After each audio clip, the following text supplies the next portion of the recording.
Good evening, friends. A very warm welcome on behalf of Canada-India Foundation to its speaker series. And our speaker for tonight, as we all know, is none other than Mr. Anil Arora, the Chief Statistician with Statistics Canada. And before we invite him, I would like to welcome you all, and in particularly our Member of Parliament who has recently joined us, Mr. Ramesh Sangha, who is also the chair of Canada-India Parliamentary Secretary. Thank you so much joining us this evening. And friends, as we all know, that Canada-India Foundation for the last 1 decade has been doing a tremendous amount of work on some of the key areas in terms of fostering the bilateral relations between Canada and India in 360-degree. That's socially, politically, economically, and as well as culturally. So on that front, the Canada-India Foundation has been organizing various forums, and throughout the last 10, I would say 10 years, and those forums have been at different sectors of importance between Canada and India. And recently, the new leadership has taken over. I would like to take this opportunity to congratulate and thank sincerely the past leadership we have with us today, and their passion and dedication and commitment which they showed to this cause, which Canada-India Foundation is uniquely positioned to. The new leadership will be continuing building upon that. And we have with us our past chair, Mr. Ajit Someshwar, Mr. Rahul Shastri, and from current Board of Governors, I would like to request them to please rise to be acknowledged. It's voluntary, as we all know, it's a voluntary organization, and it's because of their time, commitment, passion, and dedication, and also financial resources that Canada-India Foundation has been building upon the past successes, and we have exciting plans laid out for current year and the future years. So I would like to request my co-convener Pankaj Dave, Vijay Shastri, Mayur Dave, Chirag Shah, and Grish Kekre. Grish and Mayur led a very successful education forum last year. As we all know that student migration from India is on very high trajectory, and that's going to continue. So what their key issues are, so we had a very successful education forum last year, and with IM of the world, some of the educational institutions from India, and then we paired some of the educational institutions in Canada and come up with some theme paper, strategy paper, that how we can handle their issues and how we can help them to integrate within the Canadian environment. So this year, we will be hosting a similar higher education forum in India. So please do connect with Canada-India Foundation. The dates has been finalized in January, along with to coincide with Vibrant Gujarat. So please do connect with the CIF and be part of it. So friends, what is CIF? So CIF basically, as I mentioned, has 4 key objectives. One, to foster a stronger bilateral relation between Canada and India that is 360-degree. And the second is to provide an effective policy advocacy platform. And in that policy advocacy platform, one area to focus is Canada-India trade corridor side or overall relationship side. And the second, what are the key issues of Indo-Canadian living here, or people of Indian origin who are living in Canada? What are their key issues? How we can start some kind of a dialogue and open discussion to tackle their issues, whether it's a youth related, whether it's a woman related, whether it's a senior related, their healthcare issues, their immigration issues. So what are their key challenges that we're going to start that dialogues on ongoing basis with policymakers, and we can bring some kind of a effective change. And in that regard, we would like to engage more youth into it, into the policy forum. So that's our second key pillar. And the third is that to highlight the accomplishment of Indo-Canadians or people of Indian origin who have made us as Indian people of Indian origin or India proud. And that could be within Canada or out of Canada. So that in that regard, we host every year an annual award and gala night in which we recognize the best of the best people in the world who has inspired the world and keeping India on the top. So you can see all these stalwarts pictures here who have been recognized for the last 10 years for their stellar contribution on the world stage. And that's our three major objective. And fourth, that how we should highlight the accomplishment of people of Indian origin here in Canada.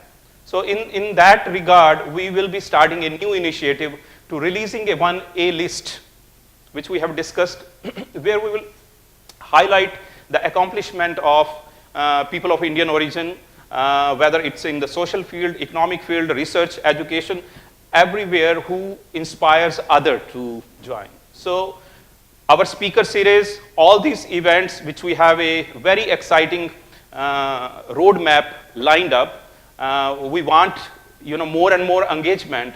If you look at the journey of our Indo-Canadians for the last 3 to 4 decades, we are sitting over 1.4, 1.5 million people of Indian origin here, whether it's a first generation or a couple of future generation. So we have covered a huge roadmap, and the journey has been very challenging and exciting. I think the timing could not be better that our Indo-Canadians are very well placed into the public sphere. Look at the number of MPs and MPPs, and at the municipal level, they are engaged.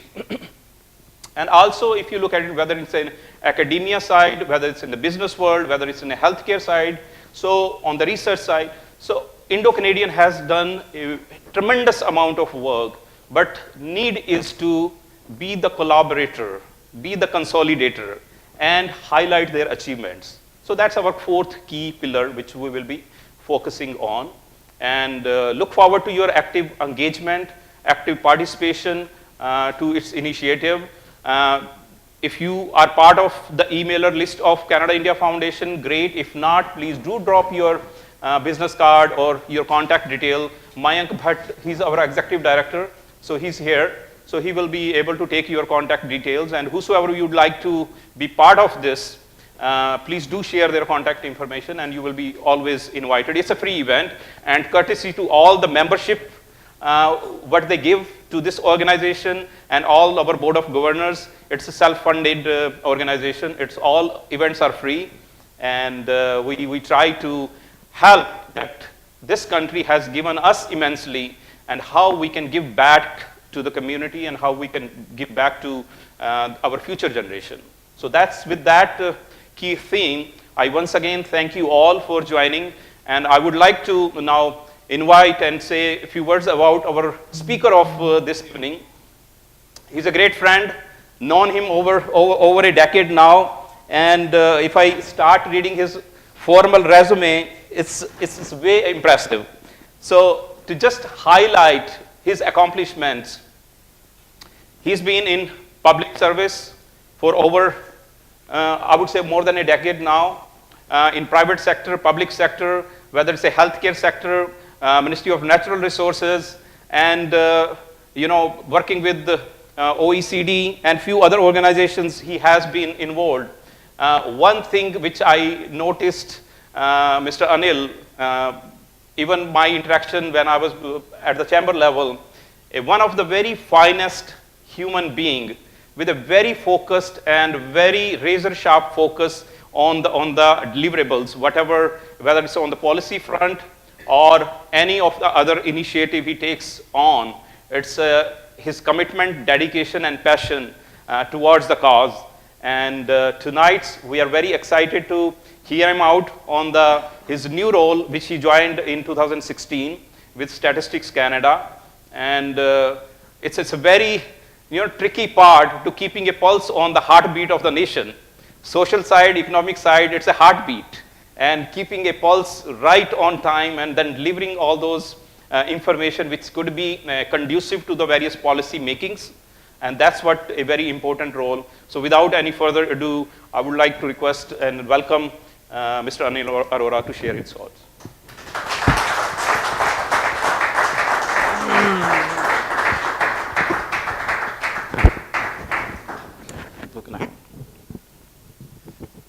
First of all, I just want to say thank you to my friend Satish for such a warm welcome.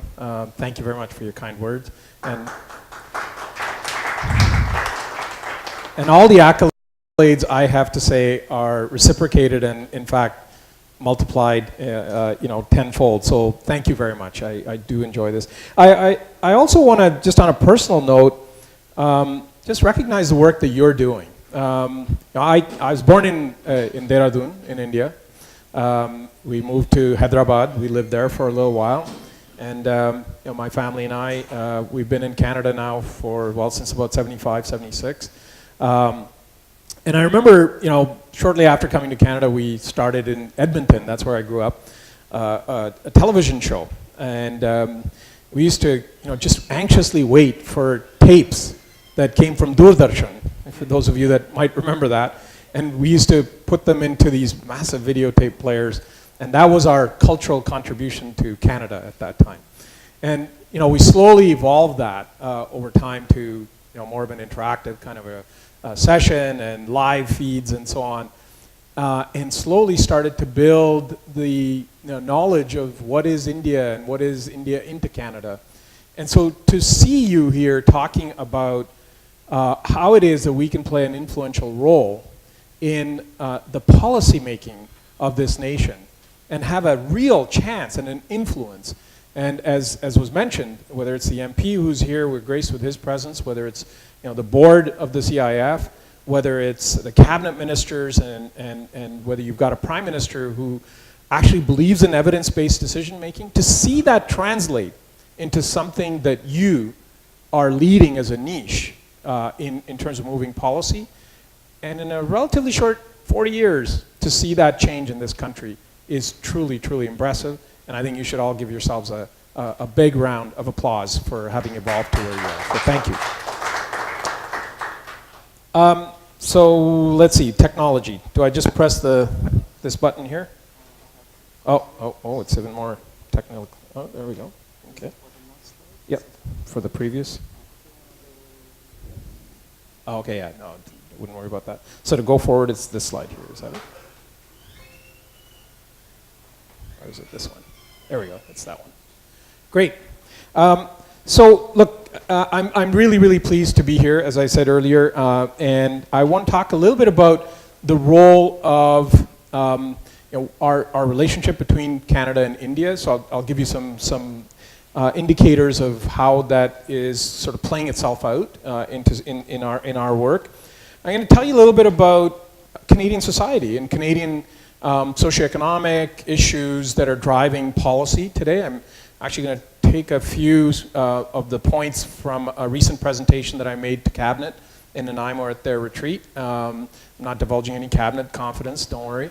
But give you a sense of sort of how the macro level issues are playing out more at a regional level. So you get a chance, those of you that are obviously looking at influencing policy, you need to look at what the statistics are telling you. And I wouldn't mind telling you a little bit about our efforts at Statistics Canada in terms of modernizing how it is that we go about doing our business. So in a sense, it's sort of the three-part presentation today.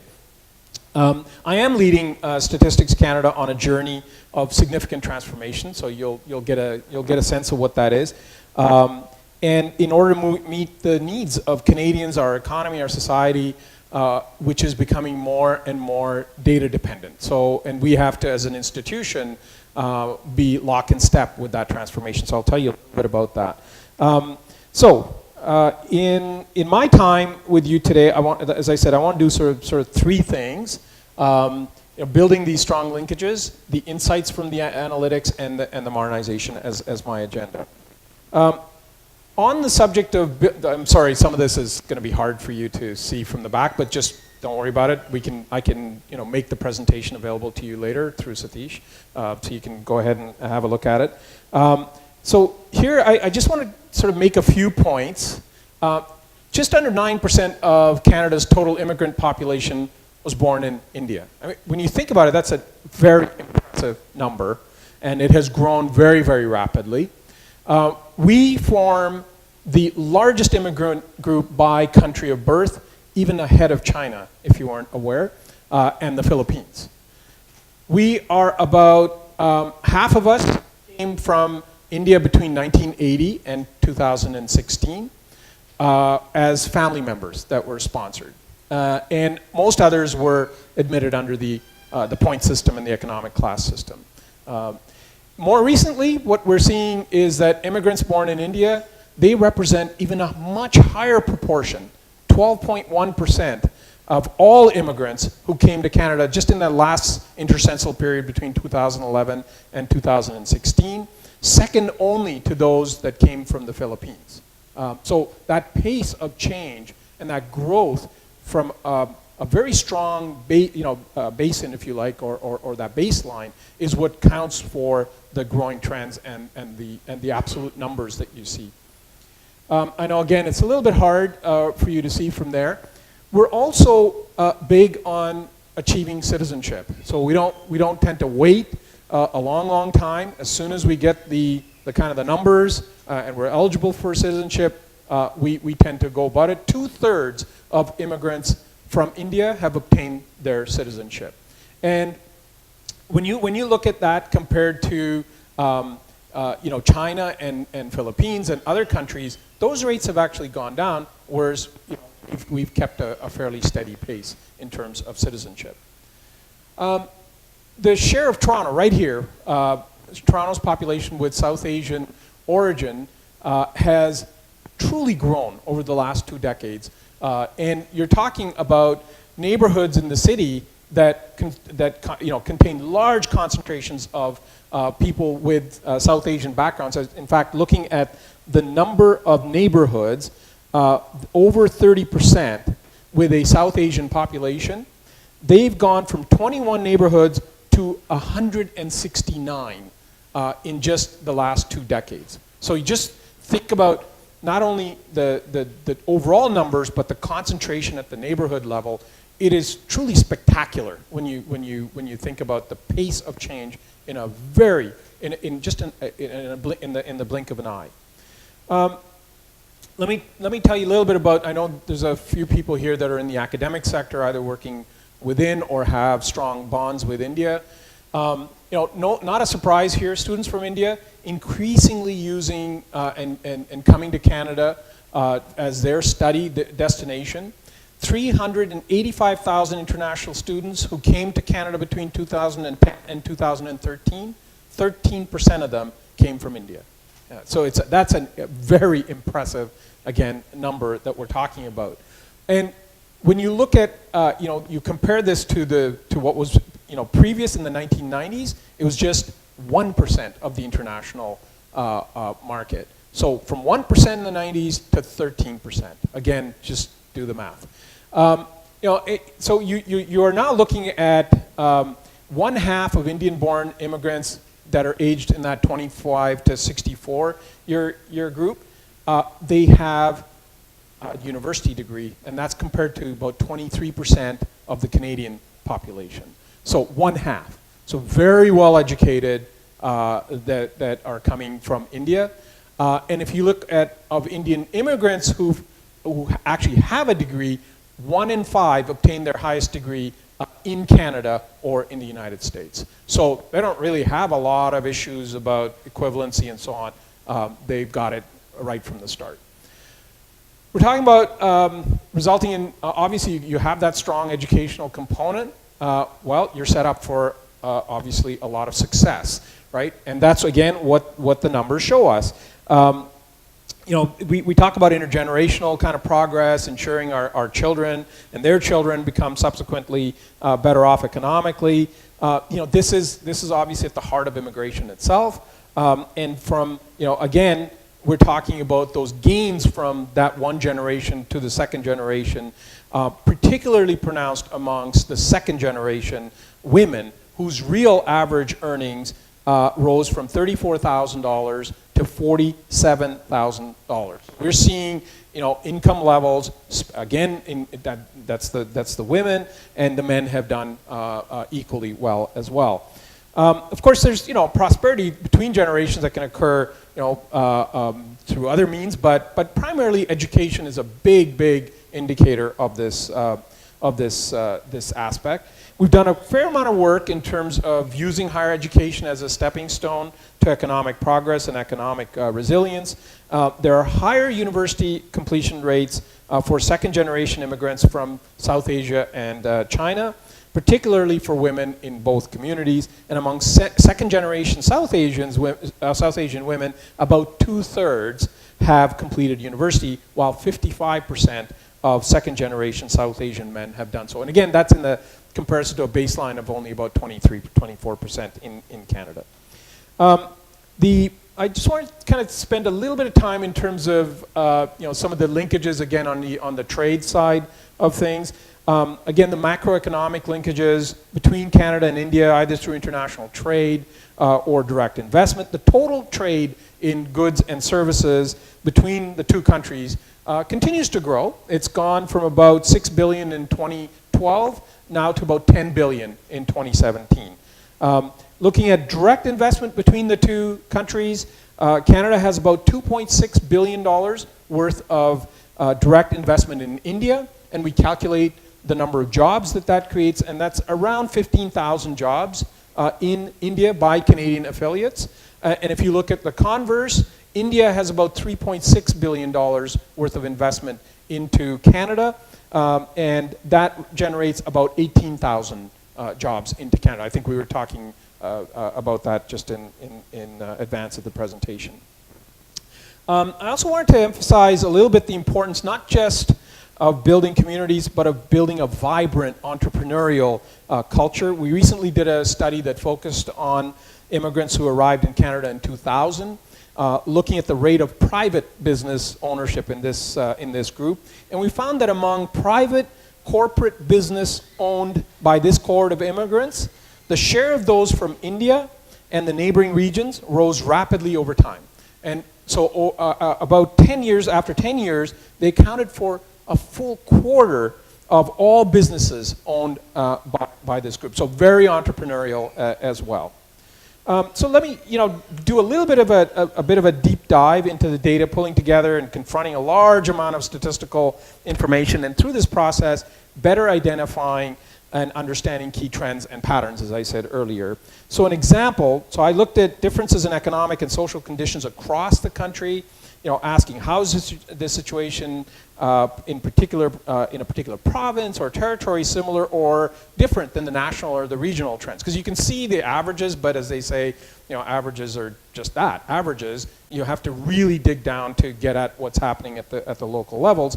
And so we looked at what is unique about a particular region. And I just wanted to kind of paint a bit of a picture of the country. So before I get into the regions, I just wanted to kind of give you a sense of overall what's happening in the country from a socioeconomic lens. Our economic performance in Canada over the last decade has been the strongest by international standards. Real GDP in this country grew at an average pace of 2.4% every year since the 2008-9 recession. And so cumulatively, when you look at the growth over that period till now, that is higher than the US, that is higher than Germany, and that is higher than the UK. A lot of people would not quite equate that. We're talking about 21% growth, Germany 19%, and the UK at 18%. So it's been a phenomenal recovery since the 2008-9 recession that we've had. We've added over 1.9 million jobs during this period, closely tracking the growth in the working age population. But the labor market conditions began to improve in mid-2016. That's when you saw a huge takeoff, and the employment growth has outpaced the population growth. from 3.5% compared to a population growth of 2.5%, just under 2.5%. So the economic growth in Canada over the last decade is supported by investments in the energy sector. That's obviously a huge piece for Canada. Continued development of the service industries and robust levels of consumer demand and spending. The main driver in the recent years has really been household spending. That's a confidence that people have had in the economy, which has resulted in the kind of work that we've seen. In 2017, economic growth was 3%, and every single province participated in a positive way towards that economic growth. And that's, again, not something that we've seen all along. You generally see some outliers in that. 2/3 of our overall economic growth came from higher household spending, which is different than what we've seen in the mid to late 90s, when we saw more balanced contributions to economic growth. That's where we're looking at exports that contributed to that growth, of course households as well as business investment. Merchandise exports were the key contributor. In fact, its impact on our overall growth on average was over 50% larger than the impact coming from household spending. And this was a period also where auto and the manufacturing exports were expanding rapidly as our trade ties with the US deepened during the 90s. So in an economy driven by household spending, which is a different structural context that we came out of the last recession, there are lots of questions about the financial challenges that are facing the middle class. So what does that mean when you come out of it? Is structurally different than when how you came into that recession. Households near sort of the mid-range of income distribution in 1999, that was about $48,000 in after-tax income and $50,000 in debt. Okay, by 2016, the tax income of those households was around $60,000, so from $48,000 to $60,000, but their debt doubled from $50,000 to $100,000. So a lot of debt that is fueling that positive view, and that's been really a huge contributor to the economic growth all across this country since the recession. So many, as you can imagine, are finding it harder to stay in the game, or even those that are finding it harder to get into the game. For baby boomers early on in their working lives, so these are 30 to 34-year-olds, incomes and mortgage debt were generally about the same, the one to one. So what you made as income, that's kind of what the debt was. Well, guess what it is now for millennials age 30 to 34? It's risen to 2.5 to 3 times their median income. So you can see the kind of the leveraging, if you like, that we're seeing for the equivalent cohort in this relatively short period. So we're currently living through some, I would say, it's fair to say, uncertain times, and lots of challenges exist around gaining entry into the middle class and the social stability and the attachment that middle class membership typically conveys. So these trends, these social and demographic trends, are helping to transform different areas of the country, and of course they have different ways in which they manifest themselves, just given the demographics and just given where it is that those areas generate their wealth. Let me just talk a little bit about population aging. The pace of this differs sharply from one region to the other, with direct implications for the growth in labor supply and demand for social services. So in Alberta, 12% of the population is age 65 and over, and in the Atlantic provinces, that number is 20%. So quite a huge difference in terms of the aging of the population. Other notable differences between the country: in rural regions of Atlantic Canada, 1 chance in 4 that the person is a senior, compared to 1 in 10 in Calgary. So just think about the difference in parts of the same country. In Toronto right here, 1 chance in 2 that the person is born abroad, okay, or a visible minority. I don't know what that means now. I guess it could be the visible majority, whichever way you want to look at it, compared to less than 1 in 20. 1 in 20. So 1/2 versus 1 in 20 in rural regions of the country. In rural regions of Manitoba or Saskatchewan, 1 out of 5 chances that the person is Aboriginal, compared to less than 1 in 100 in Toronto. So very different. Winnipeg, very different than Toronto when it comes to Indigenous populations. 1 chance in 3 that the household is a couple with kids in Alberta, very young population, as I said, 65 years and over, one of the lowest, compared to only 1 in 5 in Nova Scotia. So urban-rural trends, these obviously reflect underlying differences in population growth, aging, and also population diversity, and obviously all the socioeconomic issues and the policy issues that go along with it. So social and health challenges related to crime and the opioid crisis, you name it, all those stem from a lot of the kinds of issues that I'm talking about. So the big picture, let's see, maybe stick with Ontario for a sec. Let's drill down into some of the specific provinces. The headline economic data point to solid growth in recent years, as I mentioned earlier, led by gains in services here. Economic growth in the province accelerated to 2.8% in 2017. Impressive. Factors clouding the outlook, however, given its large exposure to the US market, and obviously prior to the USMCA, obviously a point of concern. 80% of our exports of this province are going to the United States. Obviously vulnerable to protectionist trade measures and concerns over what trade barriers may mean for private sector investment in this province. Demographics of the province continue to evolve, obviously, due to the population aging and immigration. Visible minorities in 20 years, just 20 years, we talked about what happened in 20 years from now, will account for about 40% of this province's population. 40% of the entire province, right? 2 out of every 3 people living in Toronto will be a visible majority, right? So think about 2 out of every 3. I mean, who stands a chance, right? So it's us. Indeed, it is difficult to paint a profile of Ontario with a broad brush because Toronto itself is so fundamentally different than other areas of the province. Some liken it to, a really kind of a big city like New York or Chicago or whatever stuck in Canada kind of thing, right? That's the way people are kind of looking at Toronto. But there are some vulnerabilities here as well, right? So we're talking, again, from a public policy perspective, we're talking about less educated workers, especially men, are really facing a very difficult time adjusting to the long-term declines in manufacturing employment, much like their counterparts in the neighboring US regions as well. Very different. Commodity cycles, may have a cyclical kind of component, and energy investment and employment opportunities that are out west, may respond to those cyclical kind of commodity price movements. But in Ontario's manufacturing, a lot of those declines are permanent, right? They're structural, right? In 2007, just to give you that in context, about 900,000 people worked in Ontario in the manufacturing sector, down from about 1 million, just over 1 million at the turn of the century.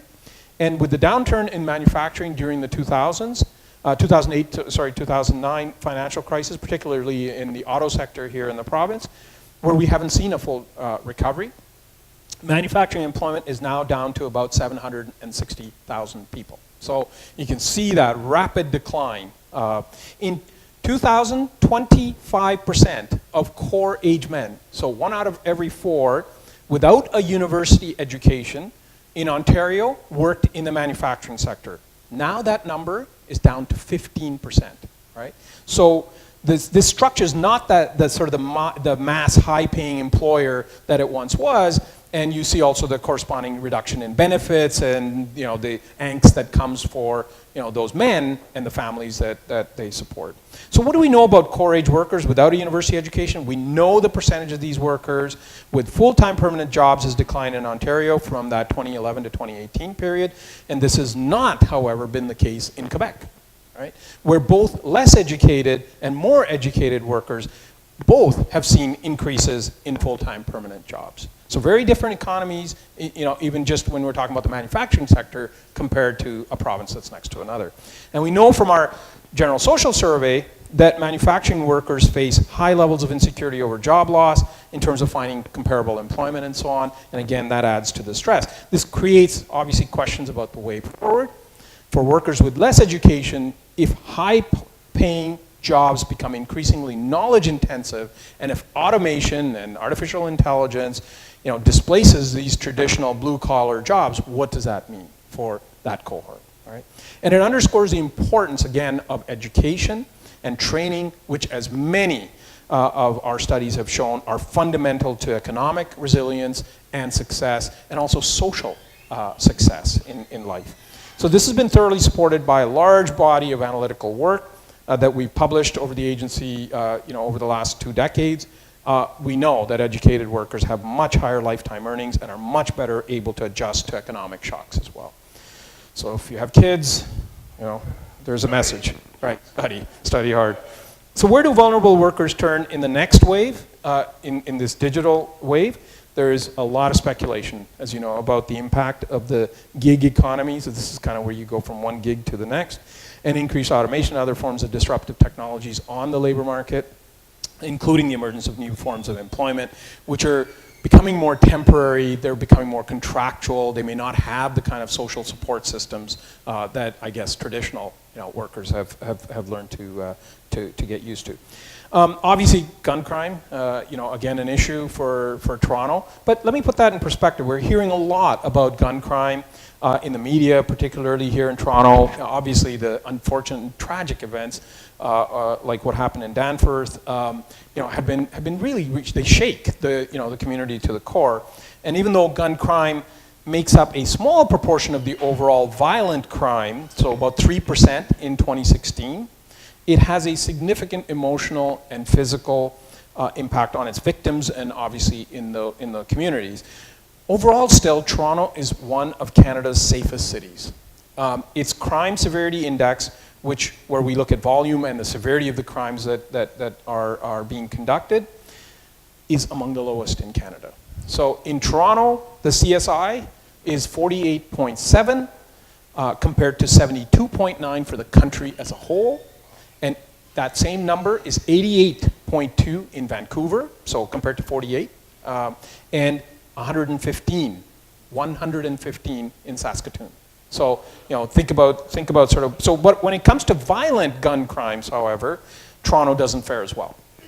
In 2017, right here, Toronto had the 5th highest rate of violent gun crime among Canada's large cities, 2,032 crime victims, representing a rate of 36 per 100,000.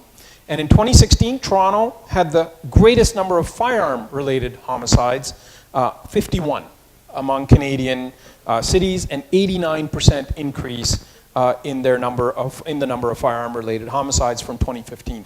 In fact, more than half of Toronto's homicides in 2016 were firearm-related. In fact, 56%.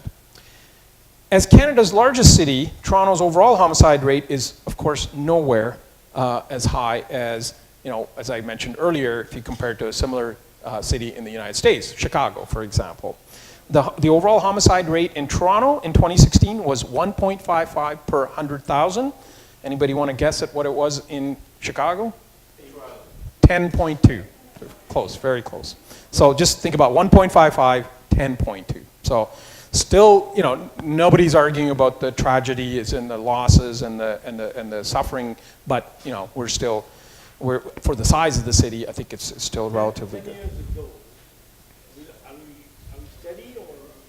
No, what we've seen, what we've seen is a higher number of high-profile individual cases that have run up the numbers in an unfortunate way. So we're now unpacking actually the numbers to see, how many were family-related, domestic kind of things, as opposed to, people that didn't know anybody, or crime or gang-related and innocent bystanders, and these high profiles. So we're starting to parse that data out to look at what those trends are like. And that's the kind of thing that we need for public policy, right? You need to be able to get at those details. So now, moving on to British Columbia, just give you a little bit of a sense of, wait a second.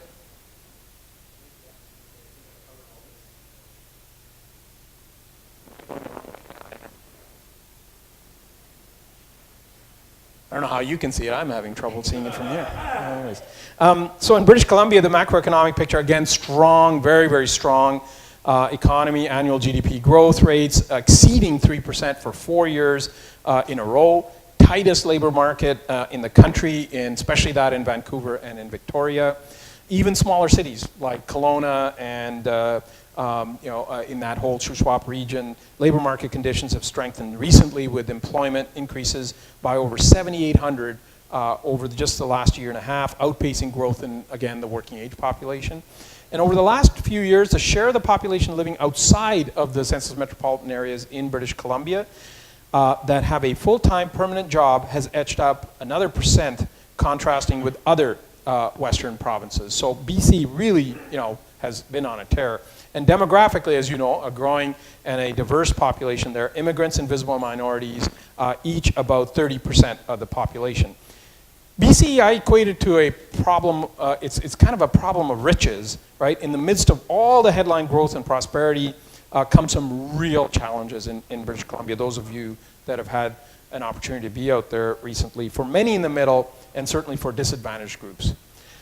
Just let me outline a few of the challenges. The challenges of the booming economy either fueled or accompanied by escalating housing costs. I mean, we're not immune to it in Toronto, of course, but it is at a very, very elevated level. So we've been doing some work on our Canadian Housing Statistics program and working with CMHC and others and the provincial and municipal authorities to keep on top of this and looking at and developing data systems that measure the dynamics of that housing market and how it's changed and how it's affecting different segments of the population. Non-resident ownership in Vancouver is just under 5% of all properties, more invested in the higher end. So when you look at where it is that foreign ownership is concentrated, so even though I'm saying it's about 4.6%, it's about 3.8% of the overall BC market.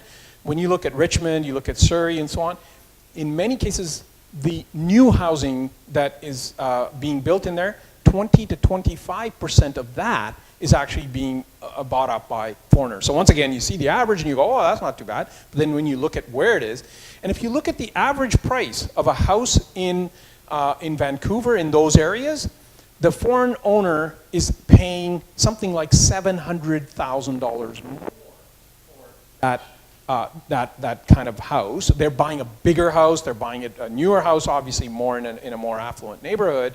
And for condos, if you thought that was any better, they're paying $170,000 more for those condos. So if you look at what does that have as implications to when you see those house prices, well, it obviously takes the prices up in the whole region, and many people can't afford it, and guess what? They get pushed out to outer areas, and as soon as you get pushed out to outer areas, you get into commuting. In fact, we're seeing a significant rise in the number of people now that are commuting more than 30 minutes each way. And some of them are commuting an hour, hour and a half each way. You can just imagine what that does to the amount of time that they have with their families, and how much social or leisure time that they have. And it's no wonder that when you ask them, how are they feeling, they're one of the most stressed populations in Canada. So you've got entities that do these sort of, what does it look like from, a satellite image?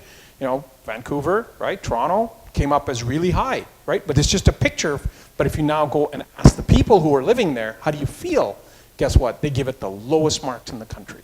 So you've got this real disconnect between what the picture looks like from above and how it is that families and individuals are feeling about this. So in an era where the province has seen growth like never before, right? So you see the interplay between economics and the social impacts in parts of British Columbia. 1 in 9 persons in Vancouver was living in low income in 2016, and 1 in 6 households in Vancouver was living in a core housing need. So core housing need is an indicator where the house is either unsuitable, it needs a lot of repairs, inadequate, or unaffordable. So when you think about, even if you just look at sort of where the economic growth is. If you were in the middle of Vancouver, the sort of median weekly earning is around $875. That hasn't changed much in a long, long time. Just think about what's happening in rental costs and think about cost of ownership for somebody who's making that kind of money on a weekly basis. So you can imagine the kind of stresses that they're going through in living. Obviously, magnitude of the opioid crisis in British Columbia is another significant concern for British Columbians, but also for the country. 1,100 deaths due to opioid related overdoses in 2017, and obviously economically disadvantaged populations are more affected by opioid use. And we're doing some really interesting work with Surrey on trying to dig into the profiles of people that have lost their lives in the opioid crisis. What did they look like? What kind of interactions did they have with the health system, with the justice system? And we're using artificial intelligence, we're working with first responders and trying to get at where were the potential lost opportunities for interventions in what kind of occupations were they in? As you can imagine, a significant number of them were in occupations where they were prone to an injury. Right? Not yet assigning causality, but there are things that one can do to try to reduce some of these issues. I'll skip over Alberta, but I think you guys know what's going on there with the economic boom and bust cycles. Even there, their incomes have come down to sort of where the best of the best in the country have been. But there's some of that economic boom and bust cycle over the last little while has had an impact on Albertans. But they are laying the groundwork for recovery. Again, there the issue of our young people in Alberta who don't have the educational credentials. They came out of school, got a nice job in Fort McMurray or whatever it is, making $100,000 driving a truck or working up in the oil sands. Guess what? When that job isn't there, it's a significant issue. Not just for them, their family, their social structures, and so on. Again, we're looking at the implications of not having that sort of groundwork for education. And remember, even their salaries went up compared to sort of I talked about the manufacturing sector and the auto sector.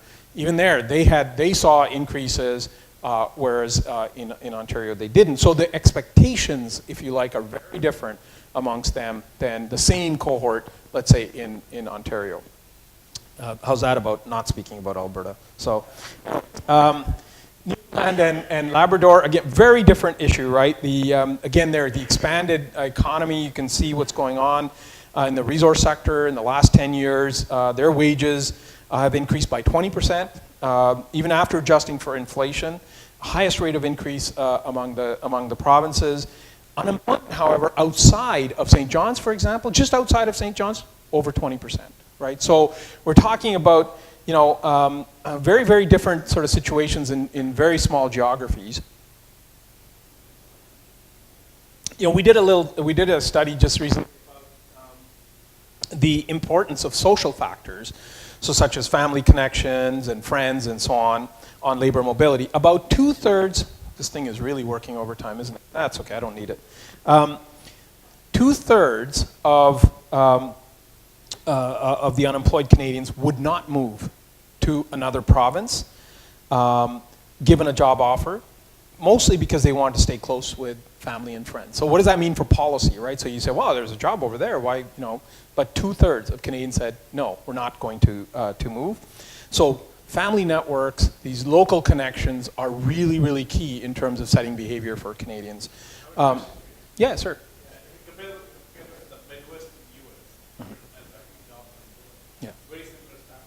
Yeah. At least the situation is similar. Do you have any stats, numbers to compare in terms of how we're going to really compete with the U.S.? So, yes, we did a little bit of comparison. In fact, when I talked a little bit about how did those folks do that did not have that same educational level, we still did considerably better than our colleagues down south. We'll see now what happens over the next little while as we're seeing, some of the corporate policies and the tax cuts. Why do you think that? There's some speculation, and we've been working with the Bureau of Labor Statistics to see, sort of digging into it a little bit more. Are there some elements that did better than others? But at the moment, they're just theories. So we don't know why, our folks have been more resilient at getting at least just continuing on. Theirs, we're talking about so our wages haven't, for that cohort, haven't gone up. Theirs have come down. So and in fact, their lifetime earnings are considerably less than the same cohort in Canada. So it's a very, very good question. Look, in the north, again, a lot of riches, but also some issues around unemployment. The indigenous population there is a significant contributor. Each of the territories are different. I was just in Whitehorse last week. Very different economies. Whitehorse cannot get enough labor. The labor shortages there are pronounced. But the indigenous population, the youngest population in this country, their education levels have been continually rising. And it will make a mark in the future employee base of this country. Again, I could be, crime rates there, big issue. But generally, I think, we're seeing progress in the Northern Territories as well. I told you I would tell you a little bit about our modernization effort at Statistics Canada, and I think I'll sort of, bring it to a close and maybe get into a bit of a dialogue with you. We talked, in the break there before starting this presentation, we talked a little bit about the role that the Internet of Things, sensors, Fitbits, you name it, are having. I mean, everybody is a data generator. I mean, there are more devices now generating data than there are people in the world. All the 90% of the data in the world today was created in the last 2 years. So we're talking about an explosion of data that's coming at us. And everybody is now a genius at home publishing, statistics and data. And you see some of the big companies with bubble filters and so on, have looked at our patterns and then fed us data. And guess what? That's also now shaping opinions. So in an era in that nature, we've got a statistical agency.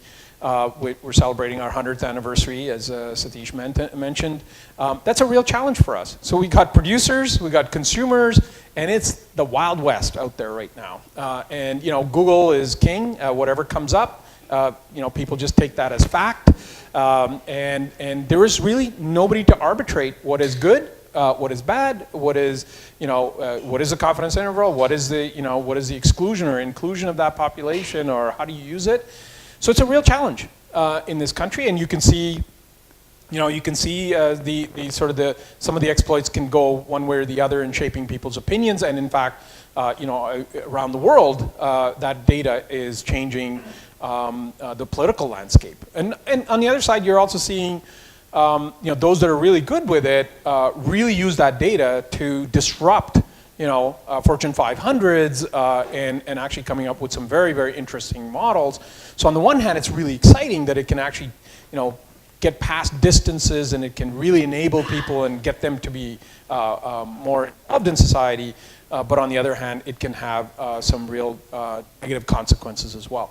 So an agency like ours, we're not just a passive provider of statistics and data. Yes, of course, we put out GDP and CPI and do the census, and we have about 450 programs where we're putting data out. But think about it. Billions of dollars worth of transfer payments go from provinces to the federal government and then get redistributed to different levels of government and society based on statistics. We do that. I sign off on the certificates of how HST gets reallocated back to, and it's all statistically based. The number of seats in the House of Commons, it's based on the population. And we do a great job of making sure that we have representation. So if you think that an agency like Statistics Canada is there just to passively provide data and we don't care, it isn't. It is an active participant in the democratic functioning of a society. So for us, on the one hand, as I said, everybody's a publisher and a creator of data. In fact, devices are.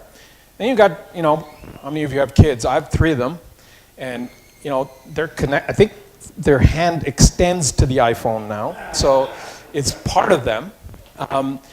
Every meal you can see, right? Because it's taking a picture of it, and yet they're very conscious about their privacy rights, right? And it's kind of interesting. It's a very schizophrenic kind of, So getting I think more than about 45 seconds of their attention, right, on something is golden. As you know, see, I see a lot of people going, yes, you're absolutely right.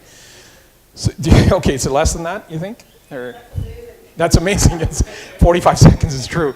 And that's because, they know their dad is the chief statistician, so they have to give me 45 seconds. But imagine This is the generation that you're going to sit down and say, can you fill out an hour-and-a-half long questionnaire? Right? Whether they're a business person in the future or whether they're a householder or whatever, it's not going to happen, right? So when you look at an institution like ours, which is deeply vested in sitting down with you over a cup of coffee or on the phone and getting information to fill a specific niche, that isn't going to happen in the future, right? So for an agency like us, and as I said, it's not just the agency, it's for a democratic society like us, it is absolutely imperative that we look at new ways to harvest information that is there. And so our modernization agenda is a really existential issue for us as an agency as well as this country. And so we're now embarking on a journey to harvest administrative data, harvest through other sources, crowdsourcing, the scanner data, instead of sending people to say, well, what is the price of beans and how has it changed to calculate the CPI, we actually are going to retailers and saying, just give us the scanner data. And we, instead of, getting the price one time in the month, we get it by the hour, right? We're using satellite images to get at crop intentions. We're using, the last year, we put an all-out effort in saying, look, cannabis is going to be legalized, 17th. I don't ask me where to get it. I have no idea. But we set out to say, okay, how are we going to get a really good sense of the economic situation in this country when we see this product become legal? Would you believe that through our work that we've been doing tracking of alcohol, drugs consumption through our household surveys for the past about 30, 35 years. And so we've got a pretty good baseline of how these products are consumed over time. And we decided, okay, why don't we do a crowdsourcing pilot? And there's a lot of nervousness, as you can imagine. So who in this country is going to tell the government of Canada that they went out and purchased an illegal product, okay, and what price they paid for it, what the quality of it was, and how frequently they use it, okay? So my advice to my folks was just, let's try it. We're gonna call it experimental. Let's try it. Oh, I don't know, this is gonna put us in a very difficult situation. Would you believe after the first week, we had over 5,000 responses from Canadians? After the first month, we had over 20,000 Canadians that told us, how much they consumed. That's the kind of trust that they have in our agency. Now, we didn't track IPs, we didn't ask them for their name, we didn't ask them for any of those kinds of characteristics, but imagine doing a 20,000 survey. And we got it instantly. The average price that they paid was just under $7 per gram. That is compared to estimates that were close to $10 a gram. Would you believe we now have what is the price across every province? We can tell you the price in the north is obviously much higher than it is in the south. We can tell you, guess what? This is going to come as a shock to you economists, that those that consume it more frequently pay a lower cost per gram. Supply and demand in action. So we can even tell you what the price is based on the frequency of use. And when we benchmarked it, so we said, okay, we don't know what's the quality. Our methodologists went crazy, of course. They said, what do you mean? We need to draw samples. We need to have all the formulae worked out before we get data. What do you mean you're going to go get data and then we're going to figure out what the quality is? So this is a head turner for a lot of our statisticians. So when we did the benchmarking, guess what? 98% accurate. So we're talking about now. That is So now you may ask, okay, that's great, Anil. So we know what we know that the contribution of cannabis, recreational and medicinal. Medicinal is very small, but recreational is bigger than our domestic beer and wine industry. Domestic. Now remember, there's a lot that we bring from the States. The tobacco, the domestic tobacco industry. It is just under $6 billion worth of market in Canada, of which we know there's about $1 billion that goes across our border on an annual basis. We know the demographics, we know the age ranges of what that consumption looks like and the patterns of it. So now you may say, okay, now that it's going to be legal after the 17th, how will we tell what is the legal versus the illegal market? And how do you tell that? So interestingly enough, we got a group of people together. I'd worked at Health Canada. We were looking at We were looking at effluents, and we were looking at, actually we were looking for other products as part of our chemical plant, but we said everybody has to go. And water treatment plants have a pretty defined catchment area in terms of the number of households and the population. So we engaged with McGill, and we now have 20 municipalities that we've been working with over the last 6 months or so, and we've been trying to stabilize what is the per capita THC content in the water. So we now have a base in those communities of how much is being used.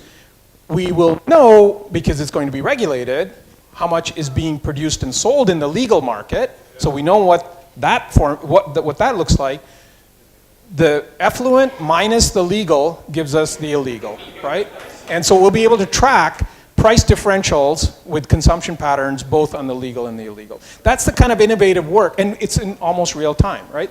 And you think about a statistical agency going into areas, and I can get into housing, I can get into tourism statistics where we're using cell phone data. Yeah, I figured you would like that example. That's why I use that example, because it's quite cool. But we're doing that with a whole host of our programs, and that is the future. That is the future of the statistical agency. And what's last point I'll leave you with, because I'm sure you have lots of questions, I'd be happy to try and help, is that we are not only just using that expertise to do what we do, but we're turning ourselves into a service provision agency. So we're helping other organizations.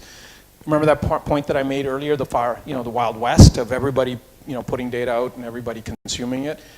I believe that's a fundamental problem in this country. So we are actually trying to incent producers and consumers so that they're more aware of data, and so that stewardship role, if you like, of data is something that we will start to play more seriously and build capacity. And that's where the working with institutions like academics and others, and you specifically, to get that message out about how important evidence-based policymaking is, as opposed to Google-based policymaking or whatever you want to call it. It is so critical. So that numeracy and digital literacy is something that we need to do, and it's not something, we're going to be a part of that solution, but we certainly are going to need the kind of partnerships and the kind of work that you're doing. So I'll stop there and be happy to take any questions that you may have. The question is that Toronto receives, I think, the maximum amount of immigrants from other parts of the world. Yeah. That definitely puts a pressure on housing in Toronto. Yeah. And all of these people need a place to live. That puts pressure on GTA housing, and that has led to an incremental price increase over the last 10, 15 years. No question. And although the affordability level here is still better than in Vancouver, at some point in time, this is going to snap. Or is it? So, I mean, everybody's got their opinion and their crystal ball. So I'm not going to get into the sort of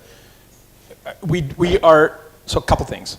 One, as I talked a little bit earlier about our Canadian statistics housing framework that we're working on, our issue was that we weren't getting, we would get data, but that would be 2, 3, 4 years old.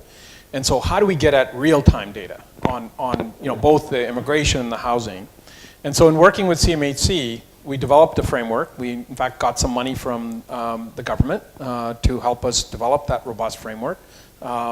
And we now are using administrative data. So we're, all the impacts and the real estate agencies and so on. We're starting to get a lot of the administrative data to get us a really good sense of where is that growth. Is it in new builds? Is it existing housing? Is it condominiums? So where is that growth? Where is it physically and geographically as well? What is that pace of that growth in almost real time? So administrative data and harvesting it gets us a much better picture of what's going on. And with CMHC, we're also starting to now get they're in fact kind of working with us to make the rental market data as well more robust. So we're talking about social housing, we're talking about even family structures, right? I mean, we're seeing a lot of immigrants have multi-generational families, so we're even tracking things like crowding, what those kinds of situations, or even people kind of partnering to buy houses and so on. So I think we're getting at a much better sense of where those issues are.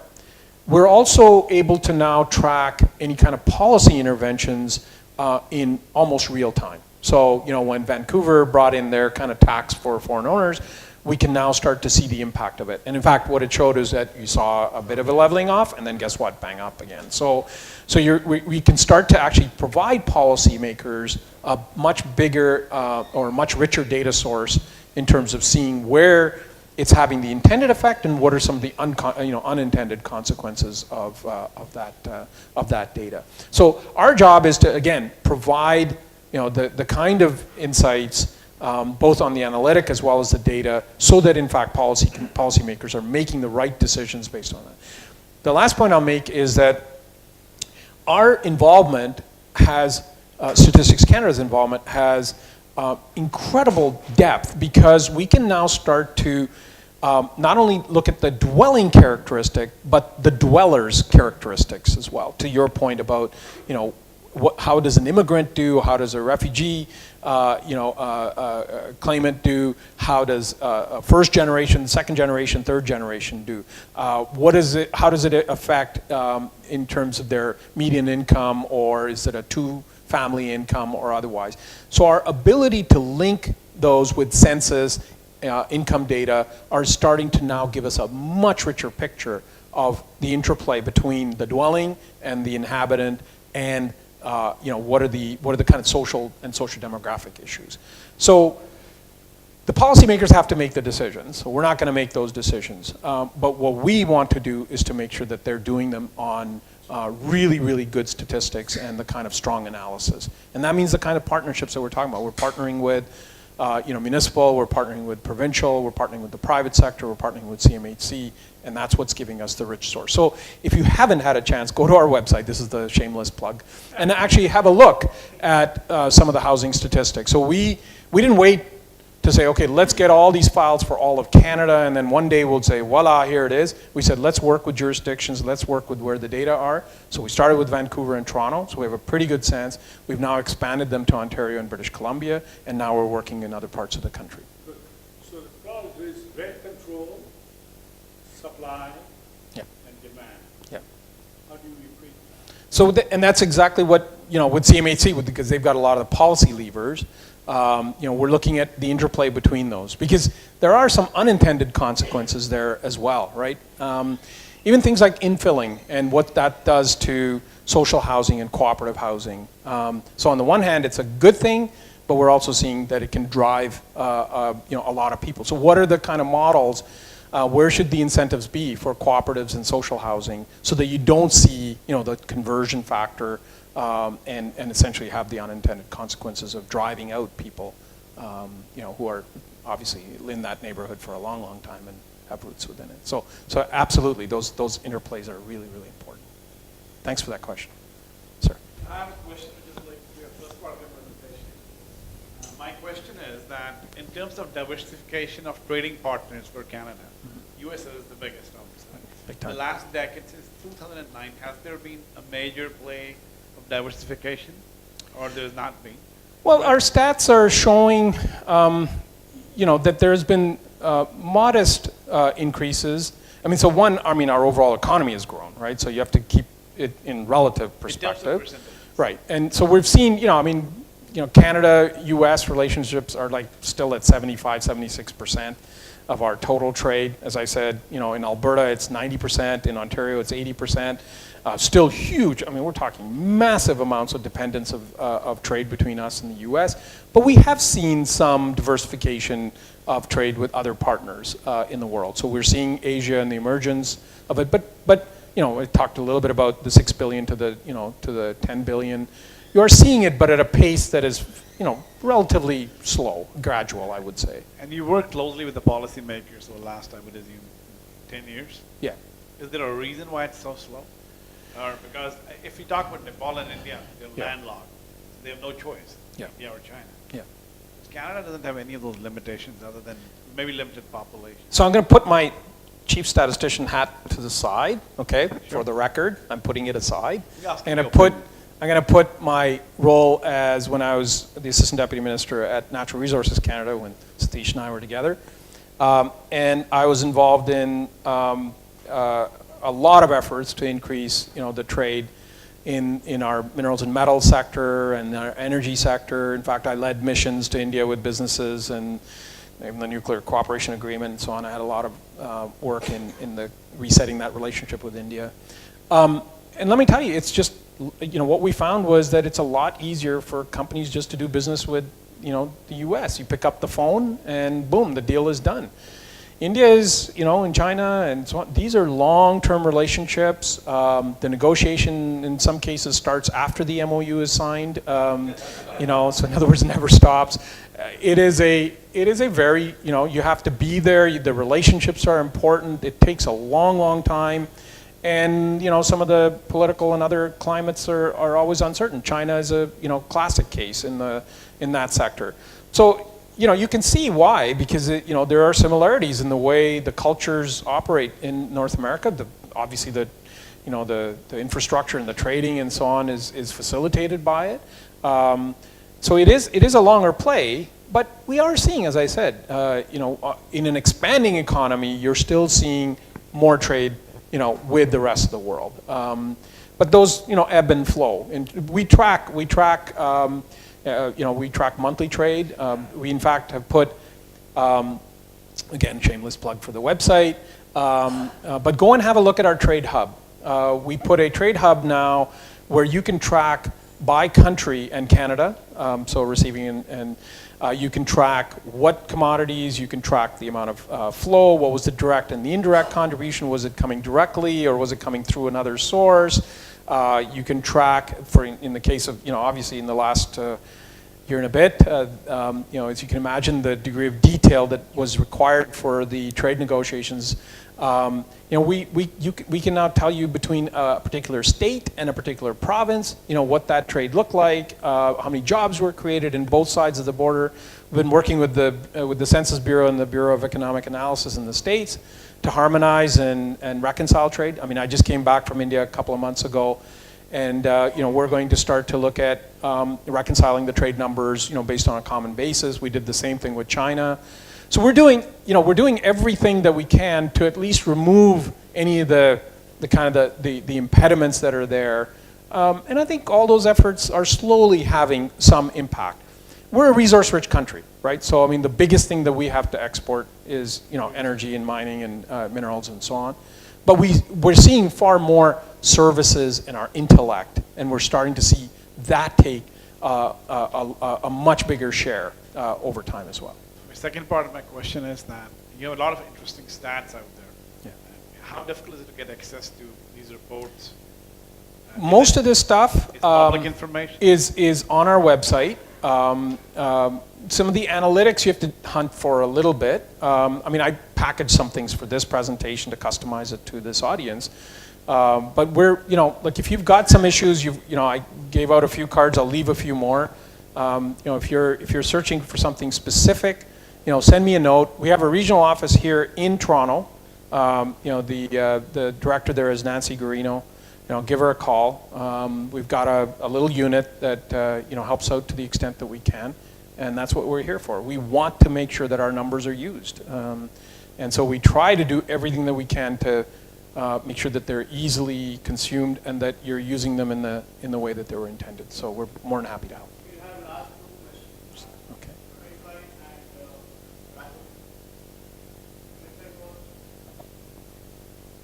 Good to see you again.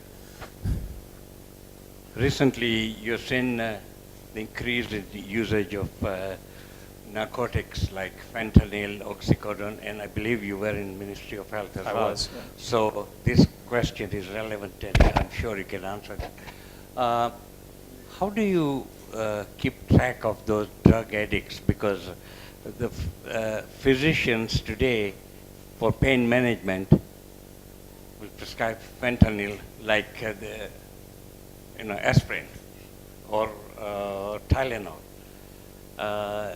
There's no control. But when a pharmacist dispensing something, he has to keep so much records and gets visiting. And if he is short of only one tablet, he has to fill 20 forms. How do you keep track of these drug addicts, and also so that the Ministry of Health can enforce the specific rules regarding the pain management? And there are a lot of other pain management medications available. So it's a very complex question that you've asked that obviously we as a country and so many others are wrestling with. And the system that we have in Canada and many parts of the world, more the developed world, separates the practice of medicine, okay, from the role of regulators and the government. And we have then the jurisdictional issues that are there. So, when we license a physician in the country, then there's an oath and there's an obligation and there's ethics involved with it. One has to have trust in the system that physician, he or she, is going to prescribe in a responsible manner. And yes, of course, there have been in the last number of years a lot of regulatory kind of requirements on the part of the associations, on part of the drug companies, on the part of the physicians, to better be accountable for their actions, and a lot of it is just awareness, right? And so being able to market to a physician. And so on. Those, there's been a lot of controls on that. Pain itself, which is one of the main reasons, as you know, opioids are prescribed, is a very subjective, now there's some research that's happening now to say how can we make it more objective in terms of whatever, but, your 9, might be my 6, and it's very difficult. And what do you do in an aging population with the kinds of issues that we've got when a patient says, I just can't, handle the pain, and you've got a legitimate kind of, a drug that helps, from a practice perspective, how do you say don't, right? So how do you regulate that?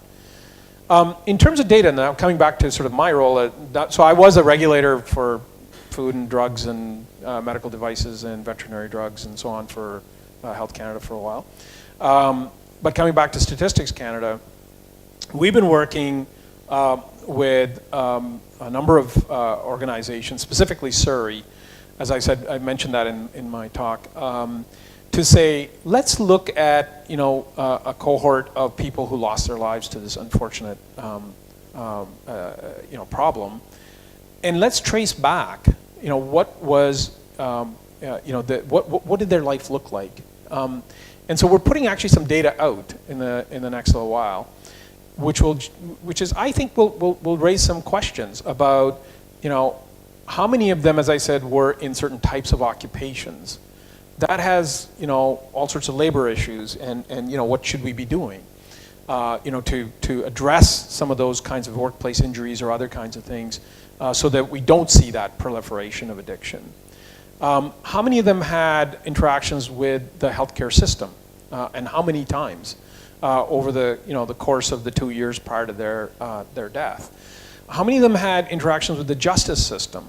So all those can raise some policy questions around, what are the types of interventions that could have made a difference. The other thing is, stigma, and if I may, sir, I'll just make a point.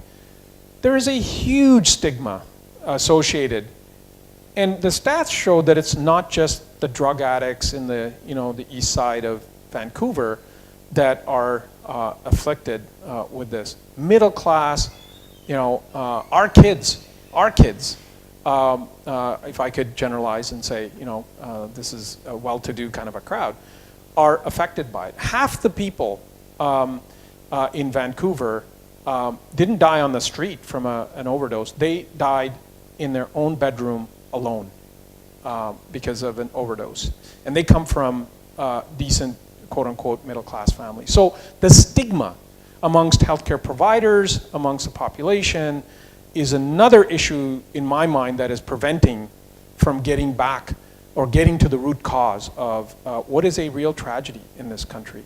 And so while prescription may be a part of the solution, I can tell you that it is not the only solution. There are many, many others. And it is not just a Vancouver and a BC problem, as you know. It's in Ontario, it's in our communities right here in Toronto, Ottawa, and other areas. We are. We're going back to working with coroners and medical examiners to get a much better sense of what was the cause of death. We're putting in standards with them on these kinds of afflictions. We are working, as I said, with first responders. In fact, there's some amazing kinds of possibilities that we're trying to think of. We're actually starting to, and this is far out there, okay, but we're actually using artificial intelligence to plot where it is that we've seen increased responses for overdoses. We can then actually look at the baseline data for the socio-demographic situation of that particular area. And we are starting to say, how can you expand that to predict when you see additional calls as to where the next outbreak of illicit fentanyl contamination might come from. I mean, this is data at its finest kind of edge to actually do predictive modeling in a life and death kind of situation. Thanks very much for your presentation. It was illuminating and very enjoyable. I have a couple questions. One, on a macro scale, you mentioned the USMC on a couple of occasions. What role did your department have in that entire process? I'm interested in that. Sure. First, we dug into the data in a big way. We have common standards, national, from occupations to the classification standards that we've got to try and harmonize the data. So we worked with the Bureau of Economic Analysis and the U.S. Census Bureau to see that we had comparable data on trade flows. So, I went and presented to a number of organizations, Canadian American Business Council, both here as well as in Washington, to be able to kind of talk a little bit about the overall relationship. We're talking about an incredible relationship where you're talking about the difference in deficits or surpluses being within the rounding error kind of margins. And that was essentially a lot of the debate. So we were there to say, look, this is the trend in terms of the number of jobs, this is the trend in terms of services, this is the trend in terms of goods and the exports and imports and the financial flows and the service sector and so on. So we put up a hub. It's all the data are available. You can see, as I said, state to province type of work. We were always there for the trade negotiators to be able to give them the kind of facts, good, bad, indifferent, we don't care. We're not politically aligned, obviously. We're an independent agency, but we were there to give them the fact, what we know, and where even there were some gaps. We made it easier on the hub so that they could consume it themselves. We even tracked almost in real time when there were trade tariffs that were imposed both ways in terms of the list of products, and you can actually see that they're still resident on our website. You can see the products that where there were tariffs added, countermeasures as well, and what the implications were, even on terms of what happened to prices, overall prices. So just because a product was subject to an increased tariff, it doesn't mean that it necessarily went up in price, because there were substitutes or people had other choices. So we tracked almost in real time on a monthly basis what the implications of those tariffs were, whether it was softwood, whether it's steel and aluminum, whether it's the list of the 30-odd products that. So we provided the baseline and we provided the shifts in terms of the both the market response as well as the underlying numbers for those negotiations. Terrific. I'm going to cede my next question to the gentleman in front of me. He really wants to ask one question. All right. Okay. Certainly. Thank you. Excellent question. Previous.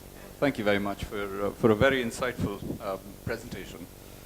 If I was to request you to look ahead, use a crystal ball, and if you had no limitations, how would you play out a sequence of data collection that would substitute a census or a survey which is slow and inefficient and intrusive?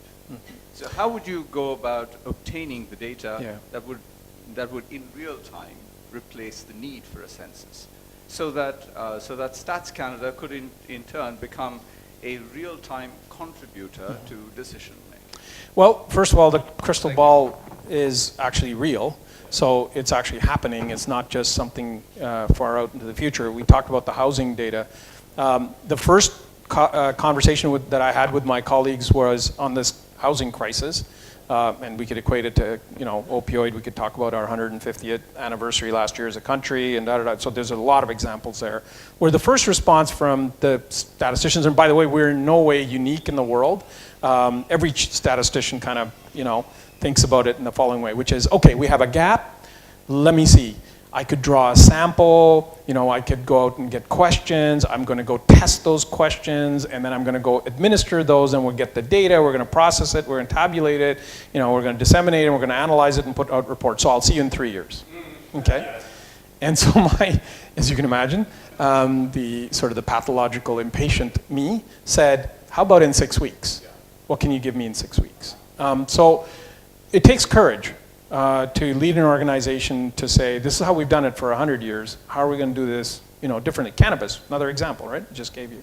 So there are some underlying pieces of strength that we've got, obviously, that come from baseline surveys, the census, et cetera, but it starts with the courage to say, no, we're going to do something different, and we need it now, and we're going to iterate. We're going to do what we can, and we're going to make it better. Because as you can imagine, the naysayers will say our reputation has been based on that 4th decimal point, and if now it turns to 3rd decimal point, we are out of business. In some cases, it's probably true. If we're talking about billions of dollars worth of funds that go back and forth, it might be. But in some cases, it's not. The absence of data is worth something as a society. And so for us to be able to fill it with the best expertise that we've got, we're still, sorry the expression, probably kick ass, right? From anybody else, right? We've got 5,500 of these, really smart people. I still believe we can do it. And that's what we've been proving as an agency, that we can do that.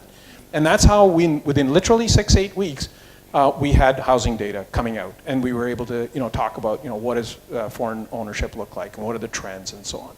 So it's actually happening.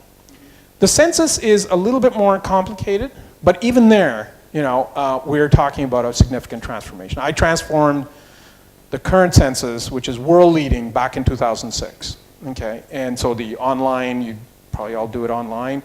Prior to 2006, didn't exist. I put that whole methodology in place, and we are world leaders on it. So we, as an organization, have a tremendous track record of innovation. And even on the census, we've always been looking for new and innovative ways. The census is the baseline for a lot of other things. So anything that you do, you say, okay, what's the weight? How do I weight it up to the population? You go to the census, right? So we have to be very, very careful about how we go about doing the census. But even there, we've been experimenting. We have alternate administrative data sources. If you look at all of those, we can come at the headline population stat, and in many of the CMAs and other areas, provinces as well, we can come up with some pretty good stats.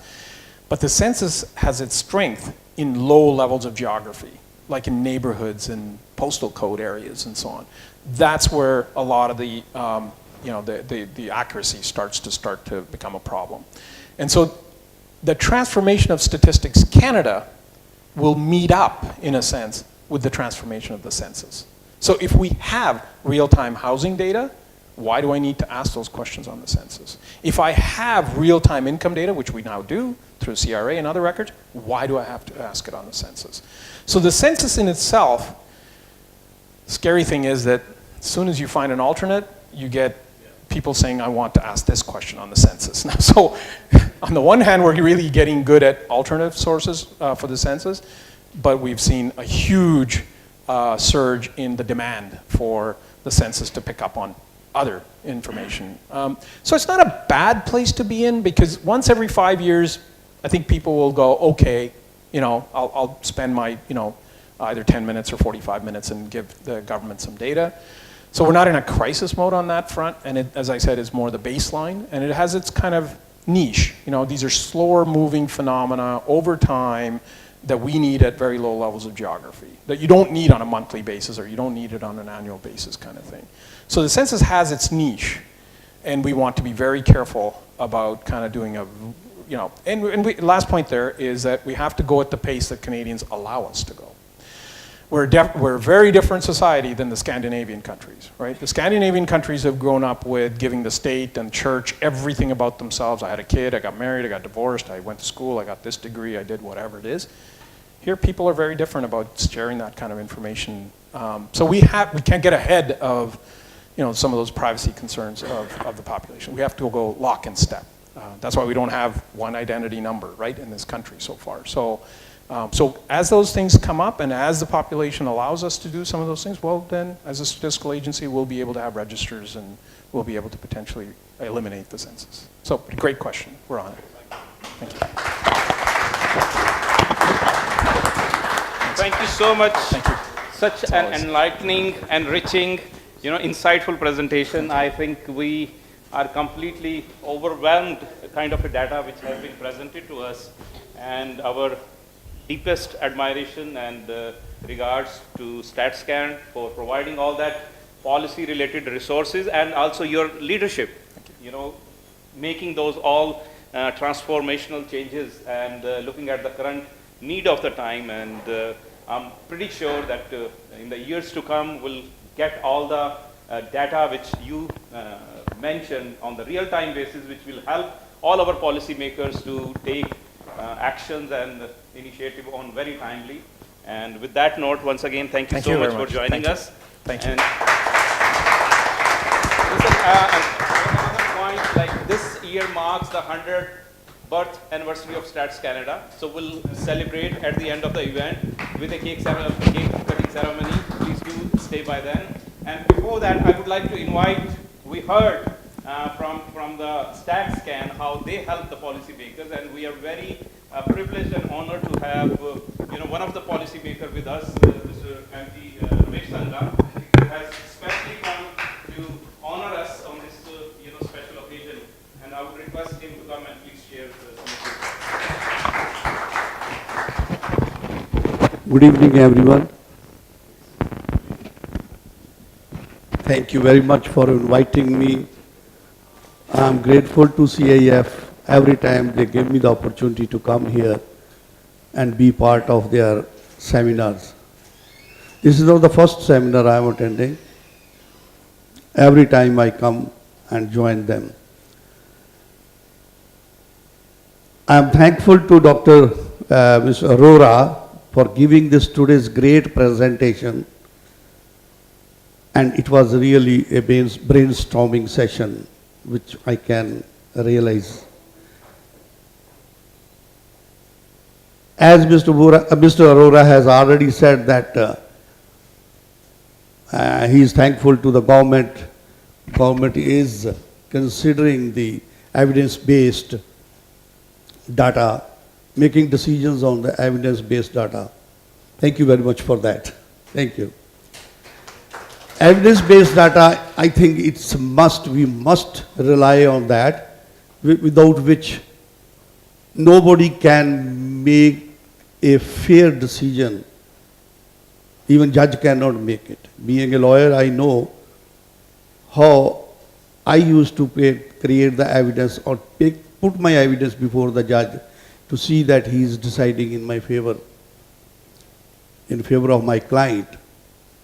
And that's the way to the third party judge who is sitting and listening both the sides. He has to make a decision on the basis of fact. Then he go to circumstances and then the law. So being a policymaker, as a legislator, as a person who is now in the government, I can tell you it makes a lot of difference when you are making the policy on the basis of a solid evidence, a strong evidence, a supportive evidence, favorably supportive evidence, which makes you to make up your mind to make the policies. I, being a member of the Home Committee, had the opportunity to deal with social issues. You can talk about, first we started with the poverty reduction strategy, affordable housing strategy, national housing strategy. You talk about the seniors, You talked about the TFW, temporary foreign workers, talked about EI. There are many issues we have dealt with. And now we are running for C81 is in front of us. Accessibility. We want to make total Canada accessible Canada. So I have seen it when experts like Mr. Arora comes there and give their data and give us the information which we are blank. We know nothing about those things. Think it over when those things comes to your mind and they guide you, the policies which you are thinking to frame as a legislature, which you have got your mind behind the law which you are going to create, is going to be a fantastic one, because it's based on the evidence, it's based on the actual facts, it's based on the valuable facts which are good for the people, those who, for whom that law is going to be framed. So I can tell you that when I sit down in the Home Committee, I use my legal mind too, because those laws later on they go to be deciphered into the courts. And there again, my questions generally will be based on the constitution basis. So if we do this, how about constitution, how that will be affecting us? But again tell you, if I take you back, now Right Honorable Justin Trudeau, he says, and he has already said when he was in the elections in 2015, that we don't want to see that scientists or the experts are being muzzled, are being given hard time. We will listen them. We will see that the experts are being heard. Their reports are being considered. So think it over when those policies were made, when Statistics Canada was not able to provide their own statistics to the committees, when experts were not giving their valuable inputs, so what type of laws you can make it? That's how it makes the difference now. So today, while hearing this all, I was really stunned to know all the data which you have given today. It rather made us more intelligent in that field. Statistics Canada is doing a great job, very great job. You can say that they are the mind of Canada, you can say. So anyhow, this is I really appreciate you, and thank you very much for every one of you. And at the end, I again thank you and congratulate to CIF for doing this type of great seminars. I think you are also having becoming statisticians now by making this type of functions and making everybody enlightened in it. You are doing a great job. Always keep me in the loop, and I will keep on coming to you, and thank you very much. Thank you. Your valuable time coming, such a short notice. We know we invited you, and you immediately responded that I will be more than happy to come on this event. That shows your commitment for the community work. Thank you so much. And friends, the last agenda item on our tonight's session, I would like to invite our good friend, our co-convener, whose energy and passion is infectious, a very successful entrepreneur, but more so a very committed, very dedicated for public cause or good cause, Mr. Pankaj Dave, who is part of Canada India Foundation for over a decade now, since the day it was founded. So I would request him, our co-convener, to come and say a word of thanks. Pankaj Dave. Good evening, friends.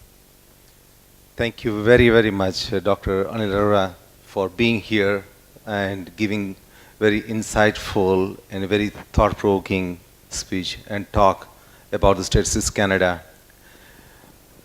At the same time, I thank you, all of you also, first of all, taking interest, because these are the relatively serious topics, and in today's life, not many people are interested, but I'm very much happy that we've got very eminent people. I see the faces here. They came, they spent the time, and they shared this very good time with us to listen to what Mr. Anil Arora said. Because statistics is not really an easy subject. It's a very dry subject, and in ever-changing variables of the life and the day-to-day ambience, it's very much difficult to derive any kind of statistics. And it's in such a very, very challenging time and challenging situations, Mr. Anil Arora and his team, they've been working hard. Thank you very much once again from all of us. And it would be very much incomplete if I just end here, this session, without mentioning our board of directors and members of Canada-India Foundation. They've been working day and night to make this event very successful. And the team of NIMET Metals, where in this premises where we are sitting right now, they've been also very much helpful to make this successful. And not to forget our Mr. Mayank Bhatt, our Executive Director of CIF, who has been a great person and great asset to us. So let me thank you also, Mayank. And before we end and we disperse today, let us celebrate 100th anniversary of Stats Canada here. And it cannot be better occasion when Mr. Anil Arora is here, and we will commemorate this subject, this event, this 100th year, and we'll have the cake cutting ceremony in his presence. I request all of CIF members to come for a moment here. We'll take picture, and then we will again join for the cake cutting. Thank you. Thank you once again. Yeah, Pravasi, my apologies for that. Vaimeda Yudhavir and his team members, and Pravasi Rajendra Saini and his team members, they are here. We thank you very much to take our voice and whatever is proceedings over here to take to people and just to spread this world further. Thank you. Bye-bye. Members of CIF, please.